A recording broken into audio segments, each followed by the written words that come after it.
What's good, y'all? This conversation is still happening, so I figured I'd do another video on it. Now, go watch my video titled X-Men and the Social Justice Myth. You should still go watch that. There's been some other videos that I've done on this topic as well that you probably want to take a look at. But X-Men, people are talking about it right now because the X-Men 97 thing happened and because there was these conflicting reports about Morph. You had, of course, these folks going around perpetuating the myth again that is a complete lie, that the X-Men were created to be similar to the civil rights era or black injustice, gay injustice, or something of that nature, or, of course, that long-standing lie, which is a relatively recent phenomenon. I say long-standing, but it is a relatively recent phenomenon with a lie that is Professor X and Magneto are somehow Martin Luther King Jr.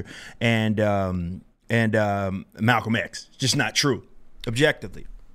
Now, what we're going to do is we're going to listen in to a radio show that happened back in 2007 on Coast to Coast with George Noory. He actually had a fill-in that day, so Ian Punnett was the one that was hosting it. So let's just listen in. We're going to listen in directly to Stan Lee's words here. Check this out right here. Let's listen in. I mean, there are things like that people catch that you may not have even known that you were putting in there. But you obviously are so right. Now take the X-Men. I was just originally trying to get an interesting group of characters with interesting powers, and I thought it would make it twice as interesting if the public really didn't like them that much. And if they had to worry about their reception by the outside world, little by little I began getting mail saying how great it is that I'm doing these stories about bigotry and the evils of bigotry and so forth, and race hatred. And I guess I was doing that, but I was doing it subconsciously. That wasn't the main purpose.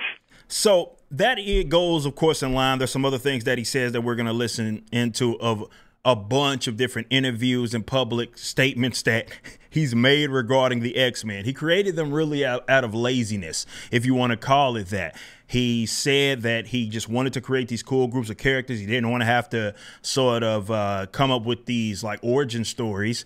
What if he just said that they were born that way? And that's how you got the mutants. That's how you got X-Men. And the best literature, of course, is going to have people say, hey, this may be similar to that. Okay. And it's oftentimes in your own mind. And there's nothing wrong with that. You find these similarities.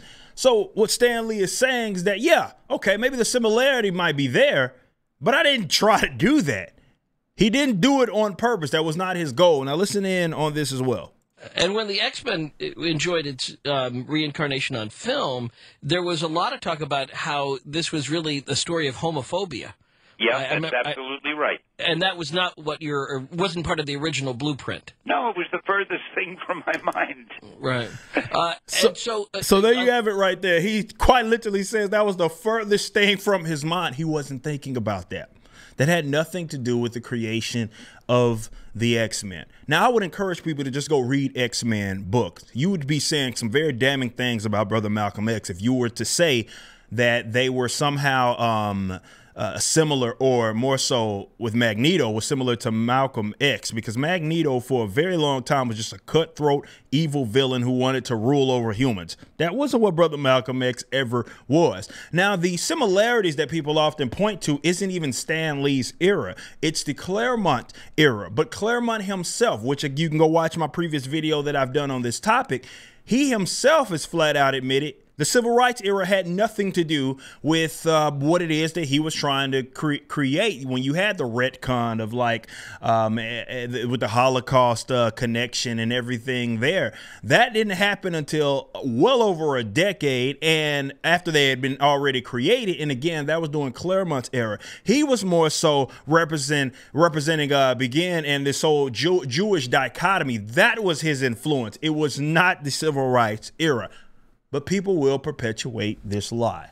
And it's simply not true. It has never been true. X-Men, by the way, are not the only people in the world, characters that have been ostracized and such. And yes, while there may be some similarities that you can point to regarding different eras, to say that they were created to be that way is a lie. And I just gave you the receipts yet again of Stan Lee himself saying that was the furthest from what he was even thinking about.